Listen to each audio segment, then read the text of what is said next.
Fellow Nigerians, I stand before you today, not as Aisha Yesufu, but as your fellow citizen. And so when you hear me refer to myself, when I say me, I'm not talking about me, Aisha Yesufu. I'm talking about that fellow Nigerian, that your fellow citizen, that tired Nigerian. And the question I'm asking today is this: is it fair? Is it fair the pressure you put on me as your fellow citizen? Is it fair the repeated calls you make to me as your fellow citizen? Is it fair the numerous messages you send to me as your fellow citizen? Is it fair all of this pressure, all of these things, all of this mountain, and yet you don't do your own bit? When your child is hungry, you reach out to your fellow citizen. When your child is sick, you reach out to your fellow citizen. When you cannot pay school fees, you're reaching out to your fellow citizen.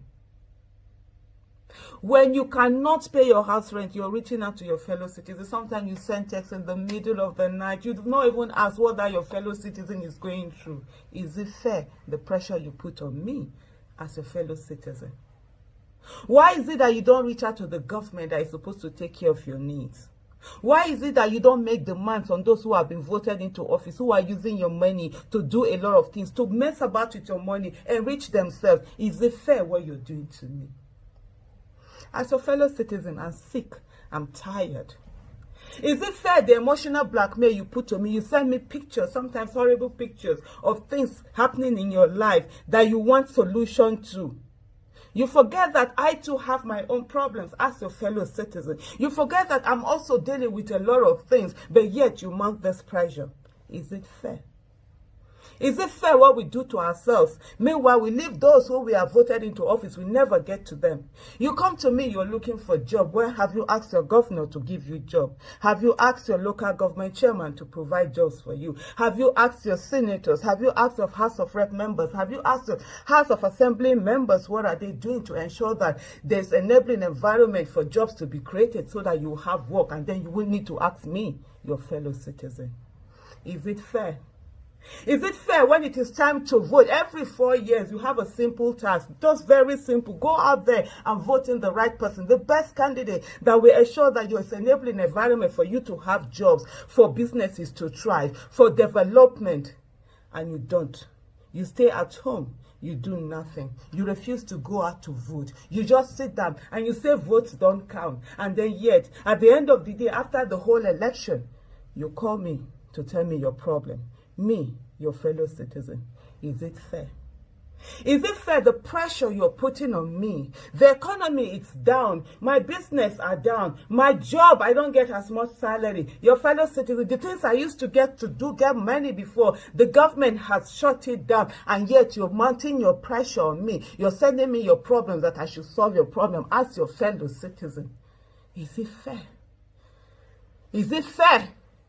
Yeah, government will come and they will buy votes. They spend 5,000 naira, they spend 500 naira. They spend less than 10,000 or 20,000 to buy votes. And then yet, all your problem, you bring it to me, your fellow citizen, to solve. And this problem in the 4 years, we run into hundreds of thousands of naira. Is it fair? The smallest thing that you can do is to ensure you get your voter's card, is to go out there and vote and sit down and ensure it's just a day your votes are counted and that your votes the right person gets into power so that we have an enabling environment, and then nobody will need to ask anybody for help. Yet you refuse to do it. Is it fair? Is it fair? Is it fair the pressure you're mounting on your fellow citizen? The text messages you're sending, you're asking for this, you're asking for that, you're hounding your fellow citizen. Yet the smallest thing that you can do to ensure that we have an enabling environment in this country so that you don't need to ask anybody for anything, you don't want to do it. Let me tell you something. I do not want to help anybody. I want people not to need my help. I want us all to have the same basic things that we all can enjoy so that we are not asking everybody. Do your part so that I'll do my part, so that we can have a Nigeria where we don't need to call our fellow citizens, but we ensure that government provide the right thing that will give us a better country and a better life. Thank you.